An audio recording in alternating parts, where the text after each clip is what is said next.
Hello बच्चों, आइए इस प्रश्न को देखते हैं। अभिकथन ए। रूपांतरण के लिए विशिष्ट विधियों का उपयोग किया जाता है, जैसे होस्ट कोशिका में रिकॉम्बिनेंट डीएनए का समावेशन। कारण आर। डीएनए एक जलस्नेही अणु है। तो यहाँ पर हमें जो रूपांतरण है इसके बारे में बताना है कि यह किस प्रकार किया जाता है। तो यहाँ पर हमारा मुख्य अवधारणा होगी कि रूपांतरण क्या होता है। यहाँ पर हमें रूपांतरण के बारे में बताना है। तो जो रूपांतरण है इसमें किसी कोशिका कोशिका में स्थायी स्थायी परिवर्तन परिवर्तन लाया जाता है। इस को ही रूपांतरण कहा जाता है। रूपांतरण कहा जाता है। तो यहाँ पर किसी भी प्रकार की जो कोशिका होती है, यह जो सामान्य कोशिका होती है, सामान्य कोशिका होती है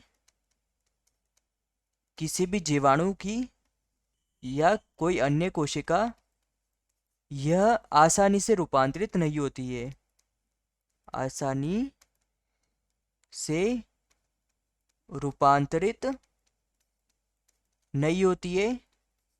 तथा यह क्यों रूपांतरित नहीं होती है? क्योंकि जो लिपिड झिल्ली है, लिपिड झिल्ली है, लिपिड झिल्ली इसका विरोध करती है। क्योंकि जो डीएनए होता है यह एक जल स्नेही अणु होता है। इस कारण से यह लिपिड झिल्ली इसका विरोध करती है। तो यहाँ पर हमारे पास ए था कि रूपांतरण के लिए विशिष्ट विधियों का उपयोग किया जाता है, जैसे कि होस्ट कोशिका में रिकॉम्बिनेंट डीएनए का समावेशन।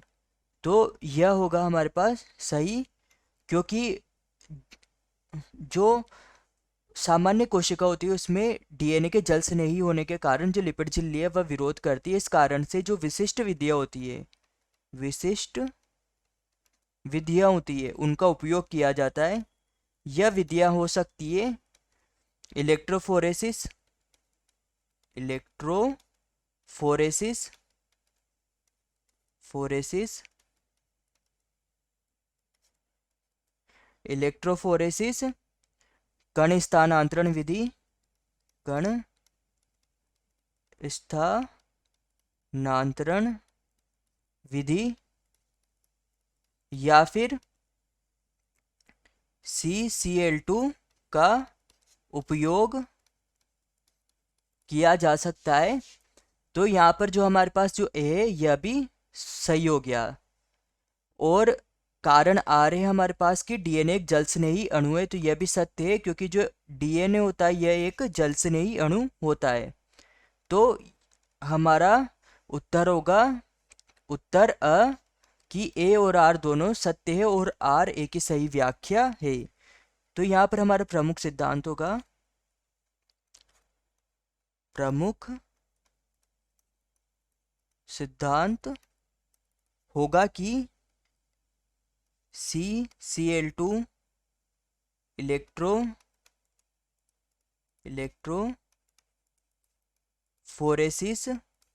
इलेक्ट्रोफोरेसिस तथा कण स्थानांतरण आदि विधियों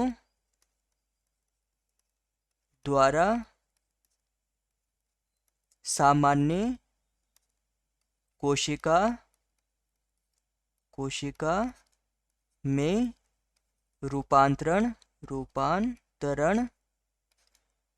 रूपांतरण किया जाता है।